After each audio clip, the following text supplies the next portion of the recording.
Hai pemirsa, ketemu lagi di Hidup Sehat Plus. Nah, sekarang nih lagi musim pandemi COVID-19 atau virus corona. Jadi kita kemana-mana tuh pasti diperiksa suhu tubuhnya. Mau kita ke mall, mau kita ke apartemen, atau bagi kalian yang masih bekerja juga pasti masih diukurkan suhu tubuhnya ketika masuk kantor. Salah satu pengukuran suhu tubuh itu adalah pemeriksaan salah satu ciri-ciri dari terdapatnya virus COVID-19 atau virus corona. Apa aja sih? Yaitu pertama, suhu tubuh yang di atas normal. Terus yang kedua ada gejala-gejala seperti batuk, pilek, batuk kering ya terutama, dan sakit tenggorokan, dan banyak gejala-gejala lainnya. Sekarang kita akan ngebahas nih mengenai suhu tubuh. Berapa sih suhu tubuh normal dan bagaimana cara pengukuran suhu tubuh yang tepat dan apa yang harus kita gunakan. Nah, sekarang berapa sih suhu tubuh normal itu? Ternyata ada perbedaan loh pemirsa antara suhu tubuh normal di pagi hari dan suhu tubuh normal di malam hari.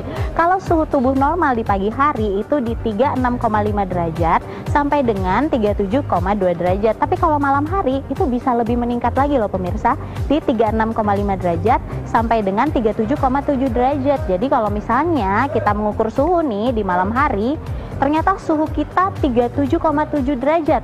Nah, itu kita belum bisa dikatakan demam ya pemirsa. Sekarang nih banyak pertanyaan, mana sih yang lebih efektif antara termometer yang biasa digunakan elektrik atau termometer tembak salah satunya dan termometer manual, salah satunya adalah termometer air raksa. Sebenarnya dua-duanya sama efektifnya, tetapi termometer tembak biasanya dipengaruhi oleh kondisi-kondisi eksternal atau kondisi-kondisi di luar itu.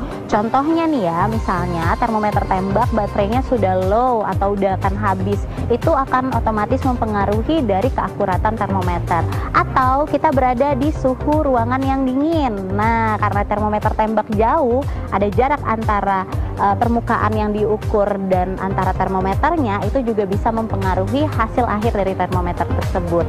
Sedangkan untuk termometer yang langsung menempel di badan, itu sepertinya akan lebih efektif karena langsung menempel di suhu tubuh kita. Jadi, mana yang lebih akurat ya? Sama akuratnya, hanya saja yang satu dipengaruhi dengan kondisi eksternal, yang satu bisa langsung bersentuhan dengan tubuh pasien atau tubuh kita. Kapan sih orang itu dikatakan demam? Seseorang dikatakan demam ketika panas tubuhnya berada di angka 38 derajat. Kalau misalnya tubuh kita sudah berada di angka 38 derajat, maka kita bisa di dalam kategori demam. Nah, kapan sih kita harus memeriksakan diri ke dokter? Sebenarnya demam itu adalah salah satu mekanisme pertahanan tubuh kalau seandainya kita terkena virus, kuman, dan bakteri. Jadi, kalau seandainya kita sudah 38 derajat, apalagi di saat ini ada dua virus yang lumayan mewabah ya pemirsa. Antaranya adalah COVID-19 atau virus corona dan juga DBD. Jadi, kalau misalnya kita panasnya sudah di angka 38 derajat, apalagi kalau seandainya lebih dari 3 hari, maka kita harus buru-buru memeriksakan diri ke dokter.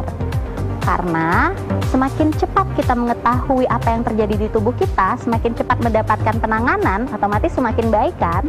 Apalagi nih ya, kalau kita sudah mengkonsumsi obat penurun panas dan selama 3 hari berturut-turut panasnya tidak turun, itu harus cepat-cepat deh kita segera ke dokter. Sekarang gimana sih tipsnya kalau seandainya suhu tubuh kita berada di 38 derajat atau di atas 38 derajat? Otomatis kalau suhu tersebut Anda dikategorikan sebagai orang yang menderita demam. Jadi yang pertama tipsnya adalah istirahat yang cukup supaya tubuh kita kembali fit dan juga imun kita semakin meningkat. Terus tips yang kedua adalah makan makanan sehat dan gizi seimbang. Nah, yang ketiga adalah minum obat-obatan penurun demam. Obat-obatan penurun demam yang biasa atau bisa kita beli di apotik dan dijual secara bebas itu aman dikonsumsi asal tidak melebihi dosisnya. Tapi kalau obat-obatan yang tidak dijual bebas atau harus dengan resep dokter, jangan dikonsumsi sembarangan ya. Lalu yang keempat, gunakan pakaian tipis dan nyaman. Tentunya kita harus nyaman ya. Dan yang kelima, tinggal di ruangan yang berudara sejuk. Dan yang terakhir, jangan lupa ini yang paling penting, konsumsi air putih yang banyak, minimal 8 gelas sehari, karena ketika kita demam, tubuh kita pasti akan dehidrasi sehingga membutuhkan air putih yang banyak supaya tubuh kita cepat pulih.